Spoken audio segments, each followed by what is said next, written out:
All right, have and have not fans, here we are again with another episode review for a good man Tuesday night's episode. And off the bat, and I was not shy about this on my Instagram stories, nor was I shy about it on Twitter, and even on the YouTube community tab. I put a poll up. I actually really enjoyed this episode. I enjoyed it a lot more than I thought I was.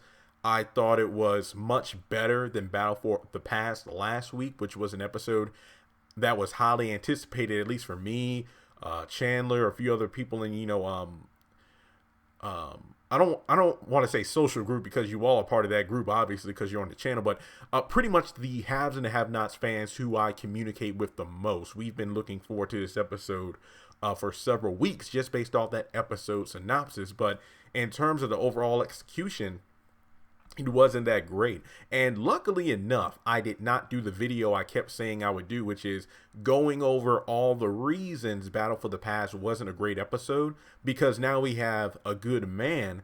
And now I feel like I could really do a comparison video as to, what was right in this episode versus what wasn't right in this one. And yes, a good man did have some flaws in it. There were some flaws. I did give it a 9 out of 10. I've watched the episode twice. When I first watched the episode, I said 9 out of 10. Then I said, if you combine that with the trailer for next week, 9 out of 7. 9.7 out of 10. But, obviously, since it's just the episode, 9 out of 10. So this episode, believe it or not, it was one of those episodes where I only have one page of notes. And that's not to say a lot didn't happen. It's just that I feel like this episode definitely was more contained in the sense that there were various scenes where they kind of took a while to get through the entire scene, but they're actually really good. Let me just start off with a couple things here. I'll just kind of talk Justin, Jeffrey, and Madison in this first chunk because I do feel like this was probably the weakest part of the entire episode, but I did get some laughs out of it. Justin, okay, love to hate the guy. I mean, yes, I think it is safe to say, especially after the past couple episodes, Justin is easily the most hated character on the show. I dare say he's even below Wyatt and Benny on that totem pole, so to speak, with Wyatt just, being a one-trick pony, just getting high and stuff like that. Benny just being dumb and rude and stuff like that. So those three, ironically enough, three guys, have definitely been at the bottom of that, I guess you could say, the least favorite characters poll.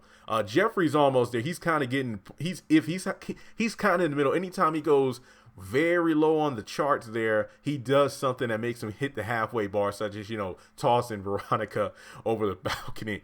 But okay, so basically he's standing over Madison. It looks like he's doing what's later explained in the episode.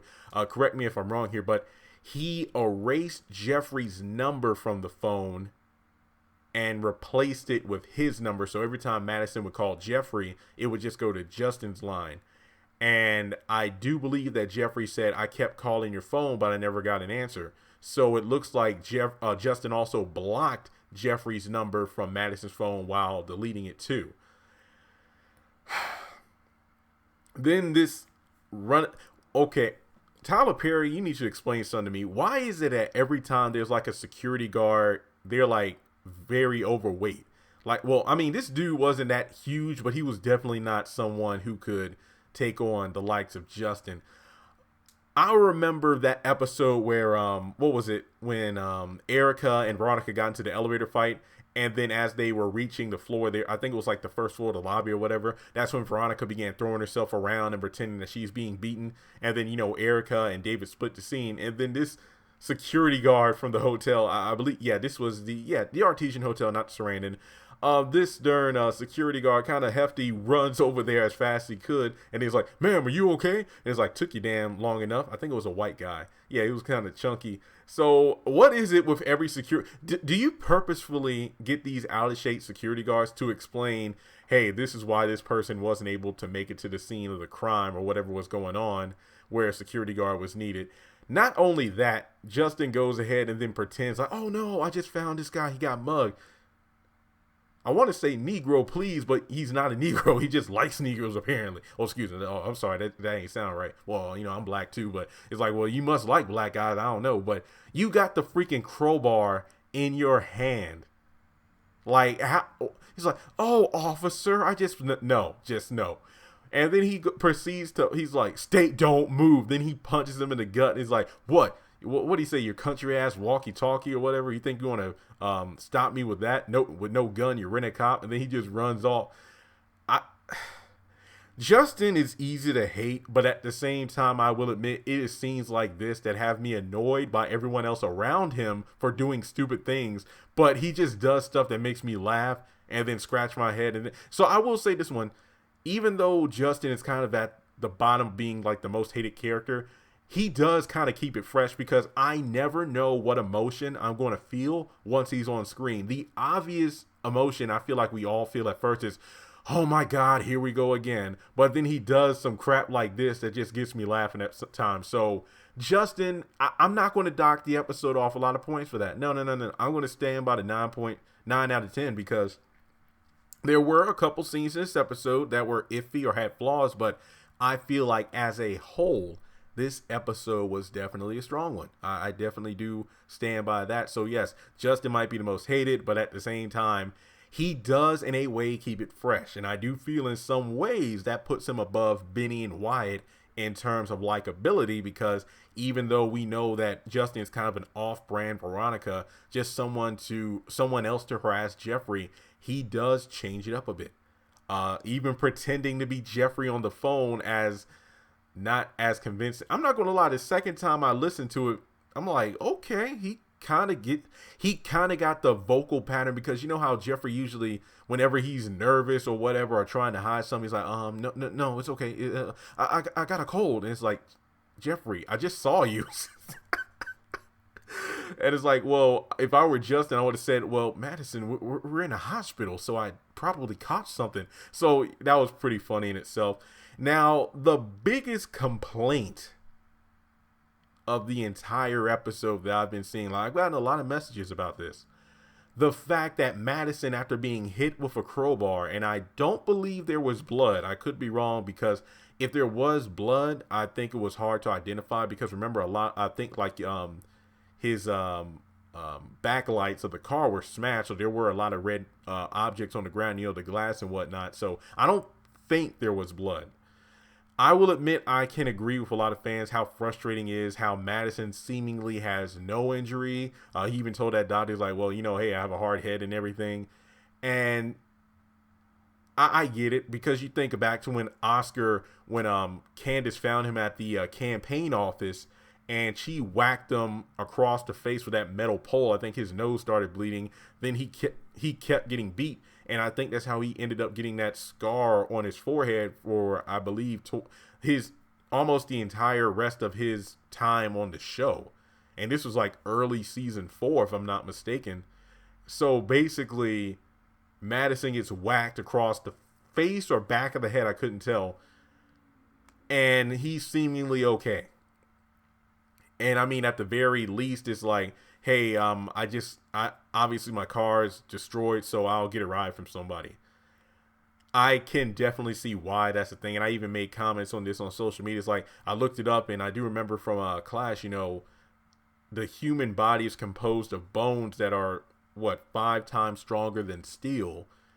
But when it comes to the haves and the have-nots, there's nothing stronger than plot armor, because there have been various times where characters will either walk away from something without a scratch, or they will just for whatever reason, survive whatever situation they're in. Case in point, not just the stabbing, the electrocution, the falling off the balcony, but Veronica Harrington has the track record of quickest recovery I've ever seen. It's like Wolverine. She just can, accelerated healing factor or whatever, where, she might be blown to bits, but there she is within the next 5 minutes ready to fight again. And I think one of the best examples of plot armor in terms of what the hell, when Warlock and his crew burst into the motel room where Quincy Jr. and Hannah were, along with Mitch and Benny and Mitch put up a decent fight despite the number against them. But then when you have like what, over half a dozen people pulling out guns, and I don't even believe they were not even 10 feet away from Benny and Mitch, because remember they what, Warlock kicked in the door, and I don't want to call it the living room area because it's one room, but then you got the bed, you got the kitchen area, then you got a couple tables, and I think like a couple chairs.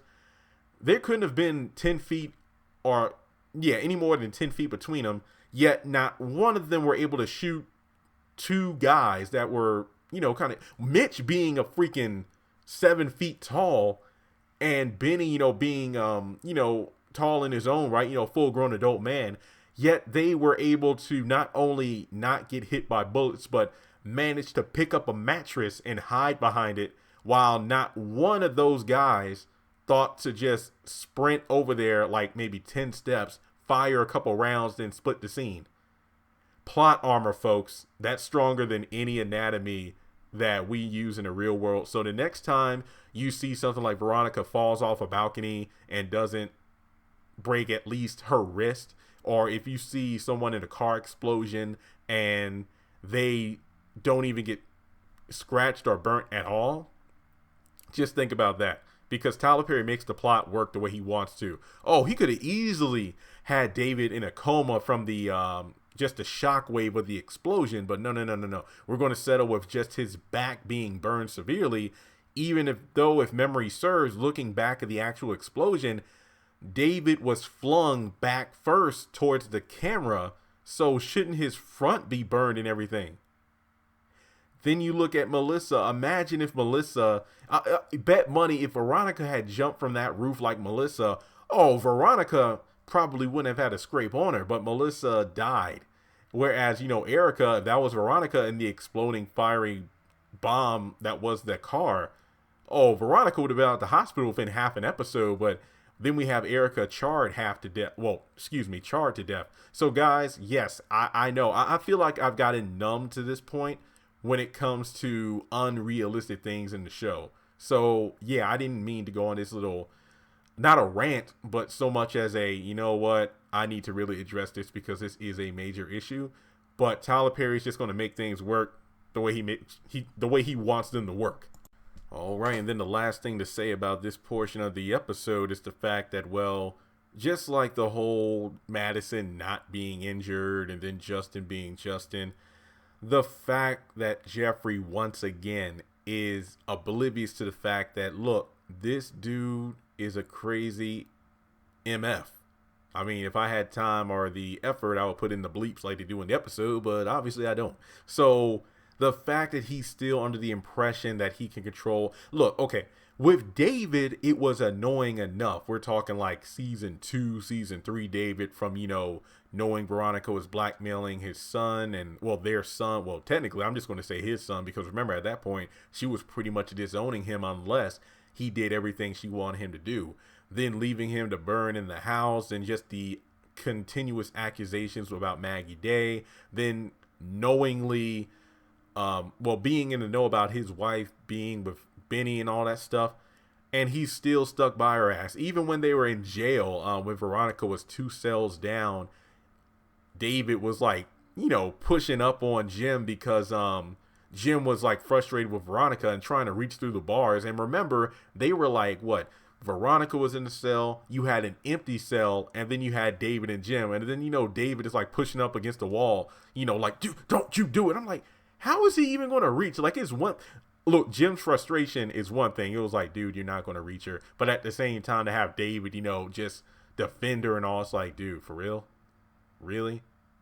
But, yeah, but with Jeffrey, it's just annoyingly frustrating, because you could say, well, yeah, it makes sense, Jeremy, because look, his parents are like that, and usually kids do take after their parents in some regards. Like if they're an abusive relationship, they tend to get into abusive relationships, while on the flip side, there are other children who like see that and it's like, look, that's not what I want to be. But then you have sometimes where you actually become the one thing you either don't want to, because you try to run away from it. You create your own tragedy, so to speak. It's almost like a Greek tragedy or a Greek drama. But in any case, yeah, I feel like it's just, we're too late in the game for this stuff. This is season 5 or 6, depending on how, look, guys, let me just, it's 2019. The show's been on the air for over 5 years. It's just, we don't need to see this because this is definitely character regression, and I do have a sad theory about what I think will happen with Justin and when Jeffrey comes to save him in the episode called Room 3, but that's going to be his own video. So that takes care of most of the hospital scenes there.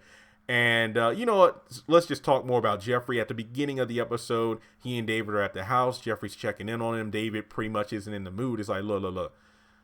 Go see the nurse. Find out where he is. And obviously, this is before Jeffrey goes back to the hospital and sees Madison. But he ends up getting the little booklet, was reading through it, and it's like, you've done it this time, bitch, or you've gone too far this time, bitch. And then when he said that, I'm like, yo, the one thing missing was simple bitch. And yeah, so David is pissed the F off. I feel like that was a good move by Tyler Perry to give us a quick recap of, you know, David at the beginning of this episode showing he's at home.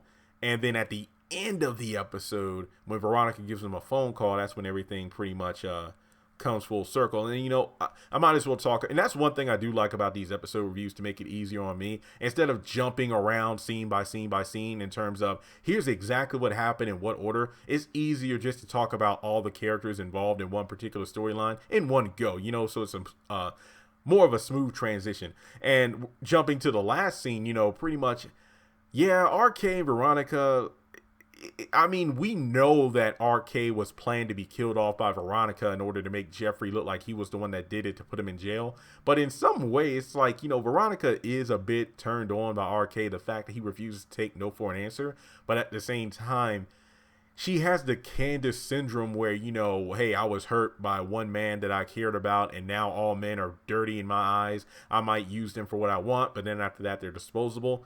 So her actually, you know, having RK wanting to tend and care for her is something she probably doesn't want, but she does. You know, it's kind of, you know, she says she doesn't want it, but she does.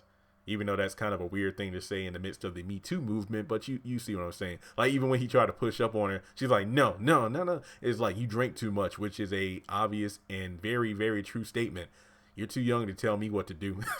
So she ends up getting David on the phone after she says, you know, can you believe he hit me right there? And he's like, did you see I tried to defend you? And it's like, what, do you think you can take care of him? Yeah. You'll never be half or even close to the man he is. And I'm just like, yeah, that goes back to the Catherine and Jim scene early in the episode where it's almost like they can do whatever they want to each other, but don't let, heaven forbid, if anybody else talks about them, because they will defend him in some way, which goes back to the fact that even though David is seemingly the only man for Veronica and the only man she loves, she has stepped out on him before. So there's that. Love is a very complicated thing.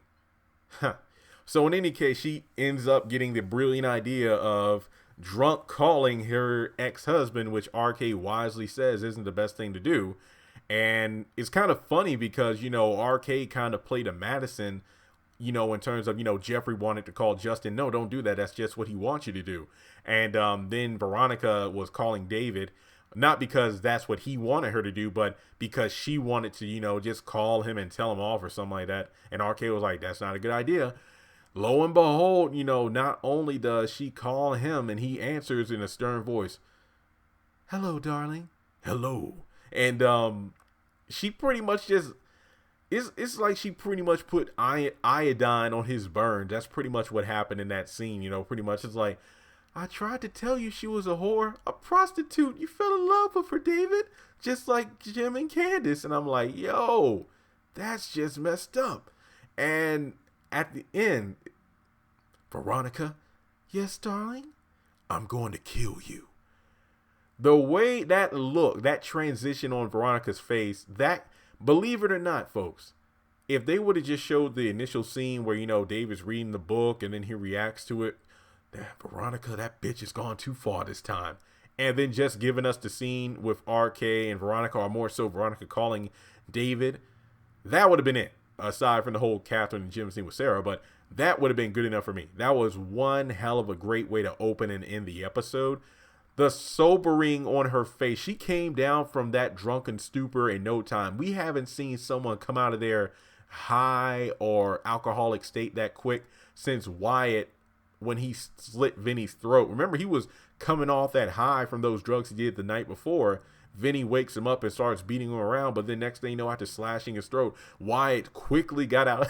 He snapped out of those drugs. He cleaned all them fingerprints off, found a VHS tape of security. He was sober in those 15 minutes. So to actually see the look on Veronica's face and her hanging up on him, then like getting more to drink, RK was like, I told you not to call. That just let me know several things. One, Veronica might actually be afraid of David because this is a side she's never seen before. Two, the fact that this is most likely the very first time he said something like this to her, kind of like the pimp slap, was enough to put her into seemingly shock. And yes, there is a video coming out just talking about that one moment and the fact that people are like, David shouldn't have said he's going to kill her because she's going to retaliate. While I do see that being a valid reason because it will be a definite kill or be killed scenario, I think she knows that when David says he's going to do something, he's going to do it. I mean, especially after that whole pimp slap thing. So, guys, I don't know. I feel like this is going to be another one of those a cup of tea moments where, Catherine's torturing Veronica and has her spooked. And David, like I said several months ago, this upcoming season, wouldn't it be a trip of these characters who we normally see being timid and being on the back lines or the bench like Catherine and David? What if they're the ones who step to the forefront and they go on the offense for a change? It's always the quiet ones. All right, then again, towards the beginning of the episode, that's where we have, Benny being brought back to the house and, he's pretty much in pain. And as Hannah said, are you feeling better? It's like, I feel better. That man wasn't downstairs referring to Derek. Like, I feel better when he leaves. And like, yeah, you're doing all right. And here's another nitpick in some of the points being taken off. The fact that once again, and I talked about this in my 40-minute trailer breakdown for the episode, I could have sworn Benny had given Mitch the money to give back to the Malones already. So I don't know what's going on. Like, Mitch keeps saying, I want to talk to my family, take care. I honestly don't know. It's like the episode I did where it did Mitch stab Benny or something like that. People going off on me like, that's ridiculous. I'm like, well, either it's just bad writing in terms of Mitch not getting in contact with Mama Rose and whatnot, because there have been multiple times where it's like, I'm going to go down there and talk to her myself and yada, yada, yada. Yet that has yet to happen. And then the whole money thing, several episodes ago, it was stated the money was given back. The interest was missing, though. So that's why they were still after him. But mind you, they were after his life because of the Vinny thing, but that was on Wyatt. But apparently that hit has still not been called off yet. And then that other Malone said that if he doesn't pay the interest, will break his leg. So I honestly don't know. Like, I love the Malone concept. I'm not saying that I dislike them because of this. I just don't think Tyler Perry is being consistent with the writing. But like I said before, this episode had a lot of good gems in it. So that's why I didn't give the episode like a 7 or an 8. I feel like, taking off like, a tenth of a point actually works better, for like the Justin thing, the Jeffrey thing, the Mitch and the money thing and Benny. But then we make up for it with the scene between Hannah and Derek. And for once, Derek is, like, hey, I'm not going to be thirsty in this moment. I understand after everything you just went through, from your son being stabbed, then meeting your daughter who's sitting with the president-elect. Yeah, no Bahamas right now. The Bahamas can wait. And I know you can't go out tonight. And it's like, I'll just head on home. And then in the one time Derek isn't like, hey, let's do something or whatever. That's the time Hannah's like, look, stay in bed with me. I just need to be held. That takes me back to season 3 when, you remember, after Catherine bust that champagne or wine bottle upside of Candace's head, and then her and Jim interrogated Candace about the Amanda murder, and then she went back to the hotel and was crying because Oscar came out and she was in pain. And then instead of having sex that night, the next morning they woke up and it's like, are you gay? Wait, what? Well, you didn't even try to have sex with me last night, Oscar. All you did was help me. And it's like, yeah, I just wanted to hold you to comfort you. So that reminds me of that. Now, what really makes this scene is like, which again feeds into, I know people want me to shut the hell up about it, and I do not blame you. If you tell me that in the comments, I don't blame you, but I feel like a lot of people agree with me that, can we please solve the mystery to know whether or not Derek is the guy with the lion tattoo? I feel like this has been drawn out too long, and we need to know. Because I was always saying, you know what? Let's see if there's a sex scene. Let's see, he is like, a handyman, a contractor and whatnot. So at some point he might get some oil or whatever spilled on him, and then he has to change clothes, and then we see the tattoo, or there's a sex scene if Hannah does decide to give in. So they kind of strung out the scene, and no, I'm not mad that the scene was kind of, extended when it shouldn't have been. But I do like that because there was a lot of good stuff going on in the episode that, yeah, I understand not putting too much into one. So I'm not going to dock points for that. That was actually well played out. These clothes, I've been wearing these clothes all day. And it's like, well, you can just hop in the shower and then I'll just wash the clothes. All right. We got a robe on the other side of the door. Okay. So I'm like, all right, that's clever, because they might play it up where he's going to be wearing the robe, obviously. Unless, I don't know how quick rich people's washer and dryers work. I don't know if rich people have washer and dryers that do their clothes in half the time as regular folks. But I imagine that typically the washing is like 30 minutes or so, and then the dryer is about an hour. So we're looking at about a 90-minute, difference there. And I don't know if they're going to be up that long unless, maybe they're talking, maybe they go into the kitchen for some tea or whatever, which begs the question, when the hell are the cops going to come back? Because remember, they were supposed to be getting fingerprints from the whole Malik breaking into the house and, trying to hurt Hannah and whatnot. And Derek went in the kitchen at least 3 times, once to make tea, then another time to make breakfast, then another time to wash the dishes. And Hannah said, be careful, don't leave your fingerprints, because the police got to come back and, dust everything. And I thought the police were going to come that morning once, Benny and Hannah were at the bank, and Derek said he was going to stay at the house. So I don't know if the police had already come or what. Who knows? So in any case, folks, moving on to the whole scenario, I feel like maybe it's a situation where, Hannah and Derek are in bed. Maybe they're just cuddling. But then, Hannah, having not felt this in a while, just the feeling of another human, a man on her, maybe she just, starts to give into her emotions, and that leads to sex. The robe comes off, and then she sees the lion tattoo. That would be one hell of a cliffhanger. Can you imagine? You know how Hannah screamed, "Oh Lord, oh Lord," and then that's when she starts flipping out, and because of that, Benny gets woken up, and then, he tries to drag his ass down the stairs and then he's going to be flipping out. So this is going to be interesting. Could that explain that scene where Hannah's crying in the trailer? It's like, God hurt me, not hurt me, because maybe it's a situation where, excuse me, maybe the police tell her, because people are like, what if something happened to Benny? What if something happened to Candace? Like, what would make her scream like that? What if the cops actually came back with the fingerprint results, and it turns out they tell her about Derek David's criminal record?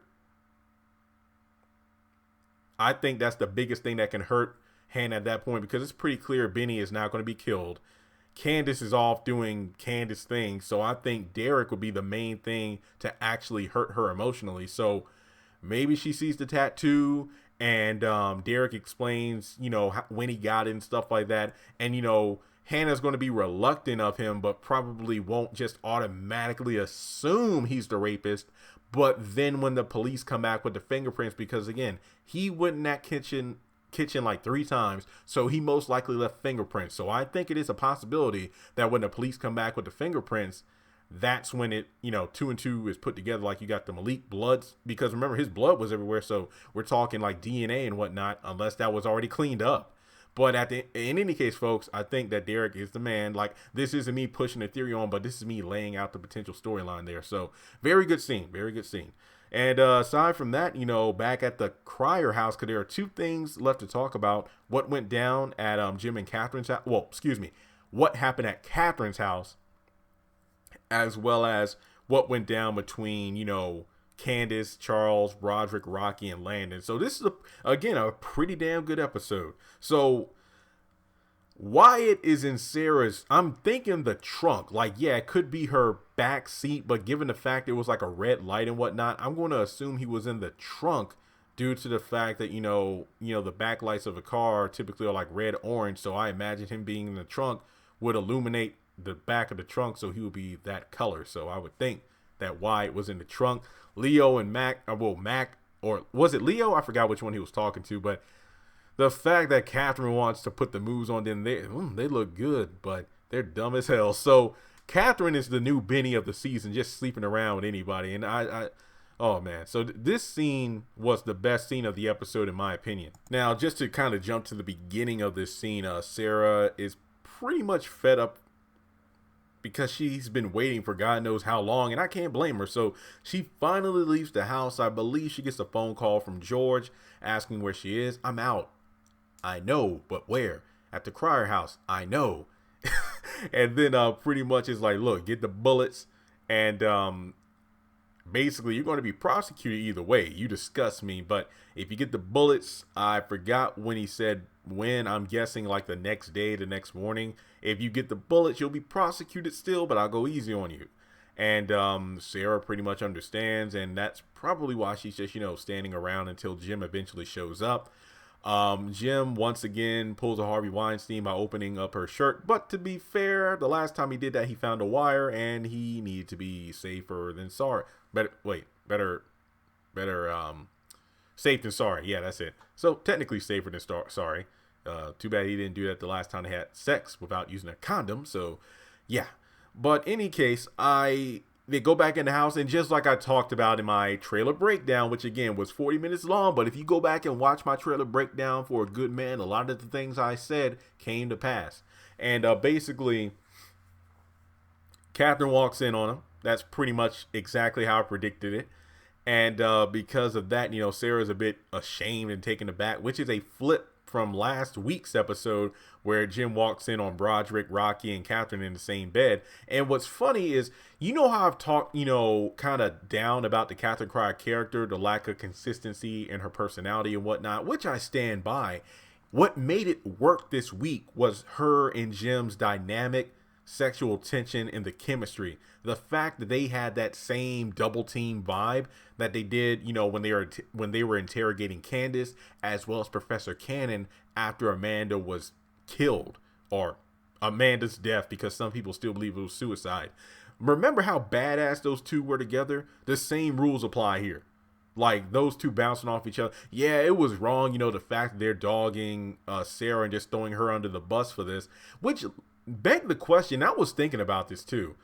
I was curious why Sarah or George didn't tell Sarah to keep her phone on. So, she would most likely still have it in her purse for obvious reasons, because it would be very clear if her phone was visible and on. So I was wondering, what if her phone was on inside of her purse, but like on silent, so it wouldn't ring or vibrate, but George would be on the other end of the line. Maybe the phone would be muffled because of whatever else was in the purse, and it looked like it was like maybe a leather or whatever. So I'm just like kind of thinking outside of the box as to, I'm curious what her plan was, because another, not complaint, but just like, girl, please, that a lot of fans have had is like, was she really expecting Jim to just give her the bullets? Like, I'll do anything. I've already had your everything. I've already had your anything, and it's not that impressive. So what was her plan of action here? Like, I'm dead serious. Like, what was her plan?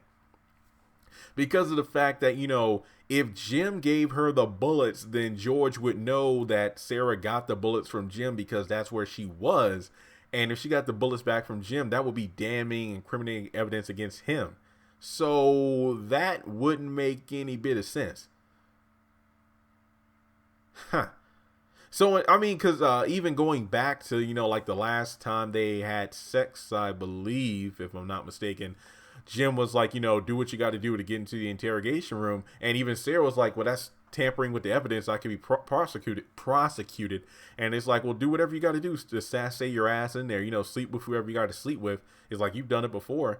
And it's just like, I knew something was up that day she went in there to get the bullets and whatnot. She just said that I had to, check out some evidence on such and such a case. The guy just let her in the back. And I'm thinking that seemed way too easy. So to actually have her going in there, get the bullets and whatnot, it's like, you would think she would either flirt or sleep with somebody to, kind of know the ins and out about what's going on in the back room. Because as George said, they had we had a new camera installed in there 3 months ago or whatever. That's how they caught Sarah on camera recently. So yeah, I really don't know what her plan was. And I don't want to call her dumb. I don't, because number one, she's fine. And Tyler Perry, what's up with Tyler Perry with these young, I'm just going to call the young characters on the show because, thinking Jim, Catherine, David, Hannah, Veronica, they're like the older characters. But, when you have the younger lovers, if you will, like Broderick for Catherine, Erica for David, Candace for Jim, Sarah for Jim, and, RK, Benny for Veronica.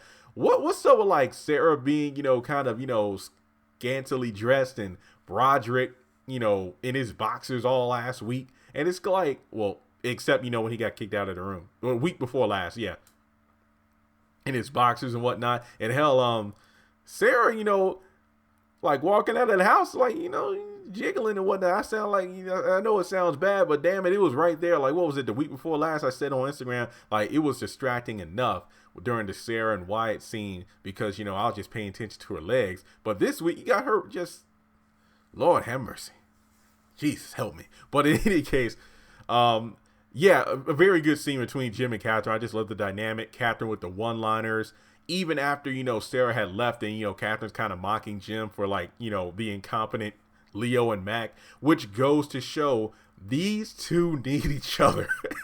They are capable alone, but when put together, they get shit done. But this is just another prime example when Jim handles something, it ends up slipping through his fingers, and then Catherine just doesn't give a damn. So again, it's the systems of checks and balances between Jim and Catherine that makes those two work. So I did love that scene. But the only disturbing thing, and I've said this before, it just spooks me that Sarah really reminds me of Amanda. Not just the fact that they're young, both very attractive. It's just that Sarah being the assistant DA, I believe, because as Catherine recognized her, remember the last time she saw her was when her and George were at the house trying to get information about not only the Jennifer Salazar case, but also, mentioning the bullets used to kill Jennifer were the same as Amanda. And it was like, what? So yeah, interesting. And the reason that it freaks me out is, remember, Amanda was a law student, and then, as Jim said, but Amanda took it the wrong way because she was trying to tell Jim that she was doing terrible in school and whatnot.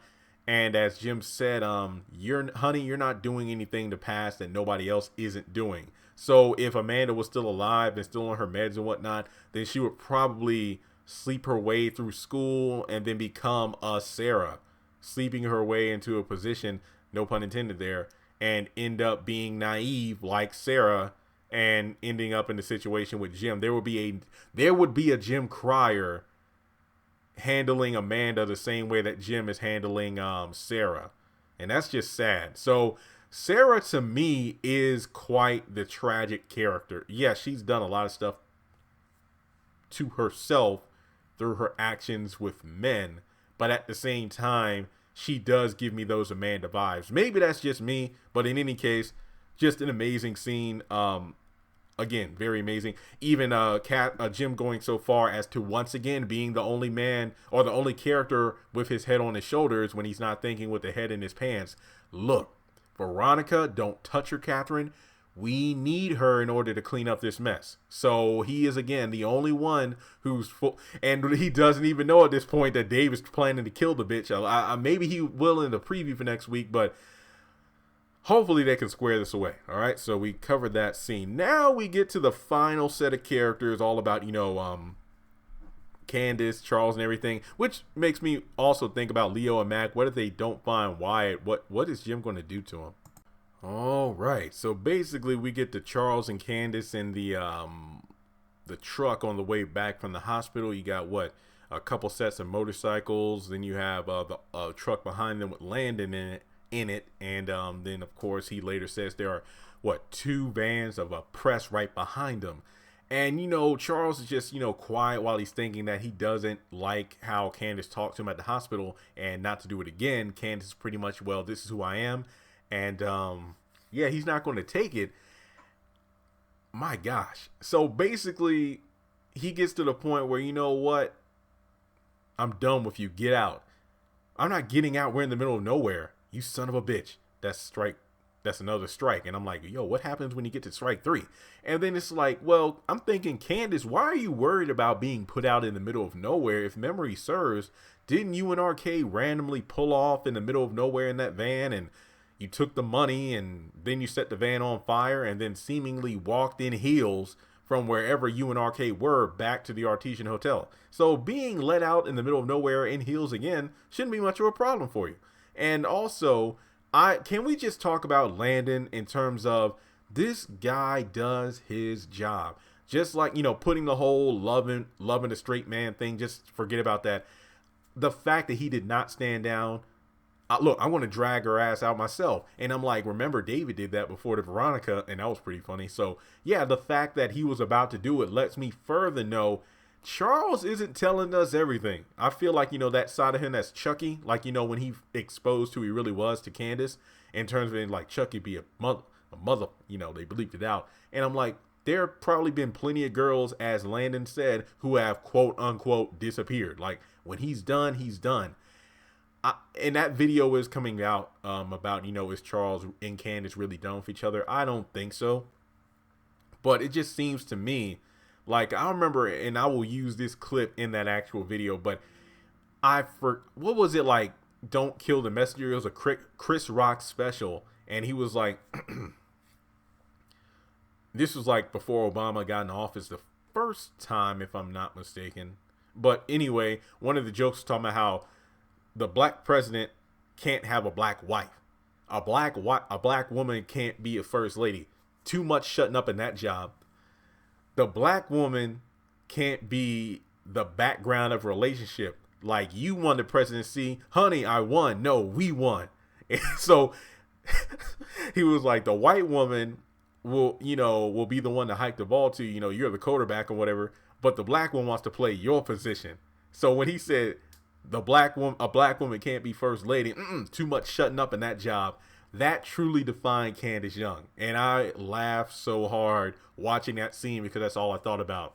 So they go back to the hotel, go to their adjacent rooms. Landon goes in, pretty much chews out Candace for being stupid, but then Candace calls him out for being in love with Charles, pretty much because Landon was going into detail about what Candace meant to Charles and, how he feels about her and stuff like that. And really intimate things that, you really wouldn't know about a person unless you were into them, because you knew those little nuances. So, yeah, which goes back to what that guy who works for Charles says, that, around the staff, there's some talk because, the two of you are up late in your room all the time. It's like something's going on. It's like, no, he's not gay. It's like, if he was, I'd know. And that leads to something I'll talk about in next week's, well, actually the trailer breakdown soon.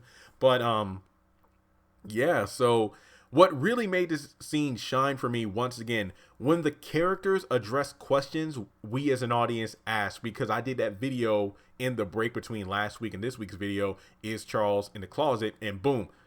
So that's what you think, I'm gay? Candace, I'm not gay. Do you believe him? I think it's pretty safe to say he's not gay. And it's just the fact that Charles called Candace out for her shit. It's like, look, I thought I can change you, but I can't. You can only change when you want to. Charles had a lot of Hannah vibes. It's almost like that thing where, growing up, or even today, it's like, if your parents tell you something that sounds stupid, well, when you hear it from someone else, it sounds real. And Candace, being Candace, had that moment of, oh shit, he's right, when Charles left the room, because she didn't say anything, she didn't cry, but you could tell by the look on her face that she was pissed off by it. And then the fact that Charles was like, I'm not gay, this. It's just the fact that since you were hurt, you want other people to hurt so they won't get close to you. Pretty much, that's your self-defense mechanism. Even Landon called her out for that. So pretty much, she's still bitching over Oscar. That's pretty much what it is. It's like, I got played once. Now, every man that tries to approach me obviously is trying to con me again. That's pretty much her attitude. So then she goes down to the bar area, and yeah, if I'm not mistaken, this is the final part of the episode to talk about props, because this was the first time Broderick and Candace have been on screen together, and just the dynamic between her and Rocky and Broderick. This is the thing. How many times has Candace quit the prostitution ring? It's been at least a couple times. Like, once when she got the Wyatt's inheritance and told Gia, you know what, keep the money, I'm done with this. 2, when she decides to go with Charles, if I'm not mistaken, or wait. Basically, it was the episode where, I come up. So, yeah, that's right. After the federal hold was placed off the account because she decided to let Gia go, and because the money was transferred to her account, then she found out, wait, there's a federal hold, I can't lift it. Next thing you know, she decides to go back to the bar and take Gia's money, and then next thing you know, once the hold is lifted, she gathers RK, Rocky, and Gia together. I've come up, I'm leaving the game for good. Then all of a sudden, you know what, hey, I'm going to be with Charles now. Now that that's something she quit, now she wants to hustle her way back into the ring that's no longer existing. It's like, look, I need some money. And then when they can't deliver, oh, you ain't worth crap. Screw you, Candace. Like, you knew you were the nuts and bolts, so to speak, that kept that machine running. Like, everybody said, like, when you were leaving, how are we going to do this without you? Yet, oh no, I've come up. You will be fine, and I'll be around if you have any questions or anything. Pretty much like that teacher was like, I've taught you everything there is to know for the exam. For the next 3 classes this week. You show up, you can study, do whatever you want. I'll be at the desk. You can come ask me questions, and that will be it. So no, you have no right to ask them for money, especially after the way you beat Rocky's ass, who apologized to you. And then, Broderick came up there and pretty much said that Catherine knows everything I told her. She tried to fire me. Remember, even though he didn't tell the entire truth. God, just got a message from that girl. I'm sorry. No, I'm going to focus on what I'm doing. Basically, I'm sorry for that. I apologize. Got my iPod in front of me charging because I need to go on Instagram after I finish these videos. Anyway, sorry. Back to my thought process. Yeah. So anyway, Broderick didn't tell the whole story about the fact that, not only did I told Catherine everything before she attempted to fire me. Remember, he literally, and excuse the expression, let his load loose at once, saying, hey, I'm the one that's behind the prostitution ring, and yada, yada, yada. And it's like, yo, what the hell are you doing? And then that's when Catherine went off, because she wasn't folding like he thought she would in terms of sexual harassment charges. No. I'm the one running this mother right now. So, yeah, that's pretty much it there. Candace brushed off Rocky and Broderick. Like, look, whatever you do with Catherine Cryer, do whatever you want with her. So, also, remember the fact that Candace is trying to get the money to split town. Remember a few episodes ago when Wyatt gave her a call saying, yo, I'm trying to get back at my parents. Like, I'm in the house. I'll give you credit cards, bank statements, whatever. I don't want the money. Just go. They took everything from me, so go ahead. So, will she call up Wyatt, who will most likely be self-destructive? But I don't know. Do you think Candace will give Wyatt a phone call now? Let me know. But in any case, props to Broderick and Rocky. I love their attitude in that scene. It wasn't over the top. It was pretty quiet, not just because of the fact that they couldn't talk loud about what they were talking about, but at the same time, it's like they really had disappointment and regret in their voices because their con had been exposed, just as Rocky had warned Broderick at the beginning of last season about, look, we got a good thing going here. Mess around with Catherine Cryer is just going to blow up in our faces. And trying to get a quick game or a get rich quick scheme like Candace, Broderick pretty much ruined everything. So very good scene. So guys, looking at my notes here, I think that's it. Kind of a lengthy episode review, but A Good Man was a good episode. Was it flawed? There were some things, but I do feel like it was much better than last week. 9 out of 10. I'm standing by that score. And with that being said, folks, thanks so much for making it this far into the video. Be sure to subscribe to the channel because looking at my list here, excuse the paper flipping, this is my episode review. I still need to do my trailer breakdown. Then I have about 8 other videos to do before next week about the show. And we are so close to 62,000 subscribers. So thank you all so much, and I'll talk to you soon. Congratulations on making it to the end of this video. If you like what you saw, be sure to hit that thumbs up button, as well as leaving your thoughts in the comment section below so we can keep the conversation going. On the left hand side of the screen, you should see a picture of Jeffrey Harrington. You can click on him in order to subscribe, but also hit the bell notification icon. That way you don't miss out on any new content. Also, you should see some videos appearing on the screen as well that I'm pretty sure you'll enjoy if you enjoyed the one you just saw. But also, be sure to follow me on social media such as Facebook, Instagram, and Twitter. Links to all my social media will be in the description below. And in order to help this channel hit 100,000 subscribers, I'm going to need your help. So make sure to share this video as well as the channel around with all of your friends on your own social media. But once again, thanks so much for tuning in, and I'll catch you all in the next video.